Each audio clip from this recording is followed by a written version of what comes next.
سب سے پہلا کام یہ ہوتا ہے اور چارپائیوں کو اپنے کندھوں پر اٹھائے اور جس گھر فنکشن ہوتا ہے وہاں پر پہنچا دی جاتی ہے اور ان کے تو اس کے لیے استعمال ہوتا ہے یہ گھڑا، اور اس کو پھر اپنے کندھوں پر اٹھائے نوجوان اپنی منزل کی توے کو ایڈجسٹ کر دیا جاتا ہے اور سائڈوں پہ پتھر اور مٹی کی لپائی کر دی جاتی ہے، اور اس کو جانوروں سے محفوظ رکھنے کے لیے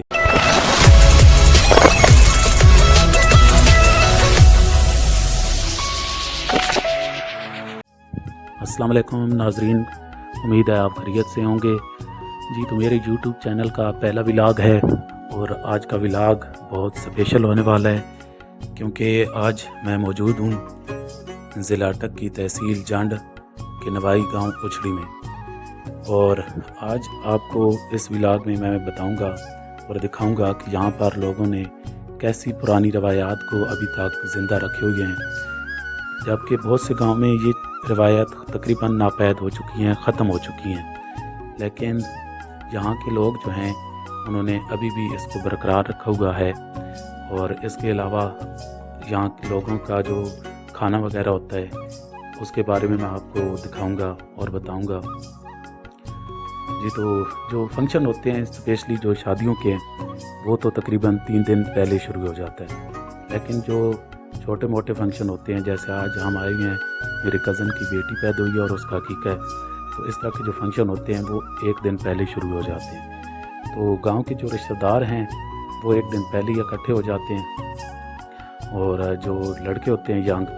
ان کا یہ کام ہوتا ہے کہ وہ سامان وغیرہ اکٹھا کرتے ہیں، اور جی تو سارے رشتہ دار لڑکے جو ہوتے ہیں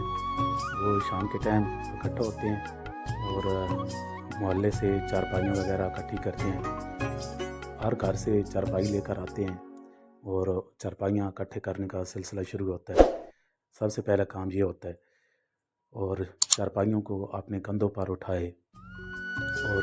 جس گھر فنکشن ہوتا ہے وہاں پر پہنچا دی جاتی ہے، اور ان کے انہیں پر بیٹھ کر پھر کھانا وغیرہ سرو کیا جاتا ہے، انہیں پر بیٹھتے ہیں لوگ جو مہمان آتے ہیں۔ اور اس کے علاوہ کیونکہ جب گرمی کا سیزن ہوتا ہے تو اب ظاہری بات ہے گھر میں پنکھے بہت لمیٹڈ ہوتے ہیں، تو اس کی بھی یہی طریقہ کار ہوتا ہے کہ رشتہ داروں سے وہ پنکھے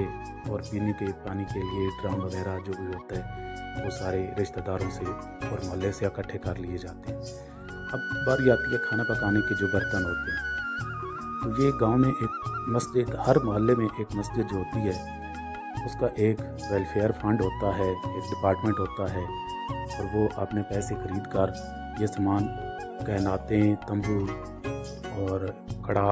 یہ چیزیں وہاں پر موجود ہوتی ہیں، اور گاؤں میں جس کو بھی ضرورت پڑتی ہیں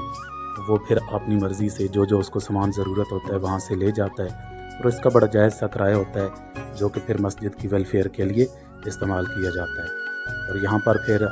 آپ دیکھ سکتے ہیں کہ اب کڑا ہے یہ بڑا، جس میں گاؤں کی 2 ڈشیں ہوتی ہیں،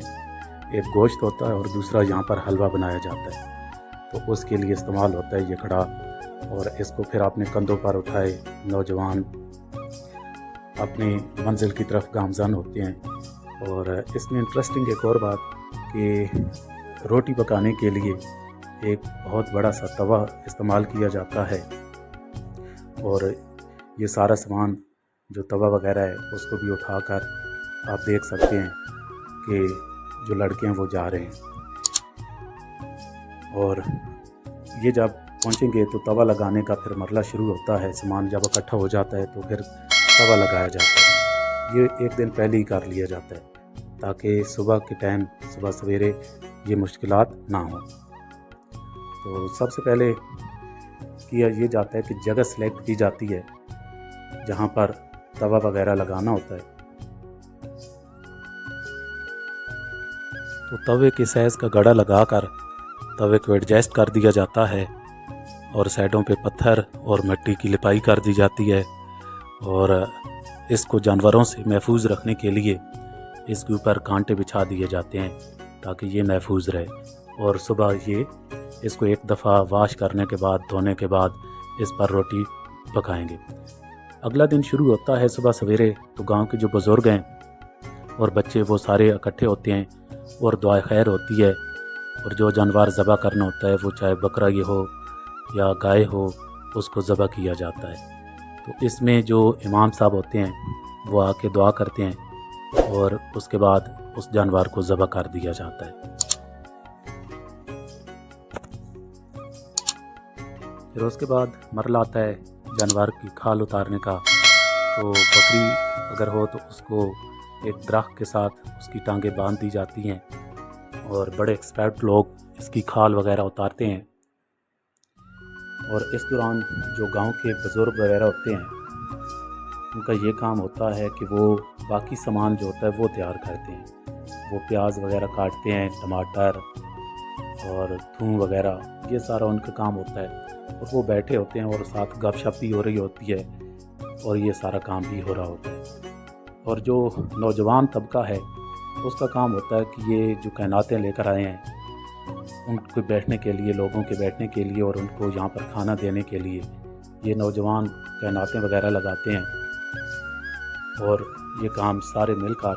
یہ صبح سویرے ہی مکمل کیا جاتا ہے، اور اس کے بعد پھر کھانا بنانے کی باری آتی ہے۔ تو یہ گاؤں کے نوجوان ہی ہوتے ہیں، اس میں بزرگ بھی شامل ہو جاتے ہیں، اور یہ رضاکارانہ طور پر روٹی بناتے ہیں۔ جو توا لگایا گیا تھا ایک دن پہلے اس پر یہ روٹی بناتے ہیں، اور ساتھ ہی دوسری جو کھانے کی ڈشیں ہوتی ہیں، گوشت اور حلوہ، وہ بھی تیار ہو رہا ہوتا ہے، اور وہ بھی اسپیشل کوئی کوک وغیرہ نہیں منگائے جاتے بلکہ گاؤں کے رشتہ دار ہی ہوتے ہیں اور وہی یہ سارا کام کرتے ہیں، اور یہ بھی رضاکارانہ طور پہ ہوتا ہے۔ اور سارے لوگ جب گاؤں میں کوئی اس طرح کا کوئی فنکشن ہوتا ہے تو بڑھ چڑھ کر حصہ لیتے ہیں اور ایک دوسرے کی خوب مدد کرتے ہیں۔ یہ آپ دیکھ سکتے ہیں کڑھا تیار ہو رہا ہے حلوے کا۔ یہاں پر دو ہی ڈشیں چلتی ہیں، گوشت اور حلوہ۔ تو جو برتن استعمال کیے جاتے ہیں یہ بھی گاؤں کے جو لوگ ہیں انہوں نے رکھی ہوئی ہیں، اور یہ فی سبیل اللہ ایک دوسرے کو دیتے ہیں، اور یہ کھانا برتنوں میں اس طریقے سے دیا جاتا ہے۔ اور سب سے جو انٹرسٹنگ بات ہوتی ہے کھانا کھانے کی، وہ جو چارپائیاں ایک دن پہلے اکٹھی کی جاتی ہیں ان پر ہی گاؤں کے بزرگ، بچے، جوان سارے بیٹھ کر کھانا کھاتے ہیں۔ اور کھانا تھوڑا سا مختلف اس حساب سے ہوتا ہے کہ یہاں پر لوگ چوری بناتے ہیں جس کو عام طور پر صحبت بھی کہا جاتا ہے۔ بچے اور بزرگ بڑا شوق سے یہ کھاتے ہیں، اور یہاں کا یہی کلچر ہے کہ یہ بغیر اس طریقے سے نہیں کھائیں گے، بلکہ یہ ہر بندہ چوری بنائے گا اور چوری کھائے گا، چاہے وہ بزرگ ہے، بچہ ہے۔ سب سے پہلے اب مردوں کے بعد عورتوں کو کھانا پیش کیا جاتا ہے، لیکن اس سے پہلے برتنوں کو صاف کیا جاتا ہے، اور یہ بھی گاؤں کے بھی لوگ ہوتے ہیں جو اس کو یہ کام بھی سر انجام دیتے ہیں۔ جی ناظرین، تو یہ تھا ہمارا آج کا ولاگ۔ امید ہے آپ کو پسند آیا ہوگا، تو کمنٹ میں لازمی بتائیے گا کہ کیا آپ کے ہاں بھی ایسا ہوتا ہے، اور یہاں پر جو ہمارے گاؤں کی روایات ہیں ان میں سب سے زیادہ آپ کو انٹرسٹنگ کون سی لگی ہے۔ لازمی کمنٹ میں بتائیے گا۔ اپنا خیال رکھیے گا۔ اللہ حافظ۔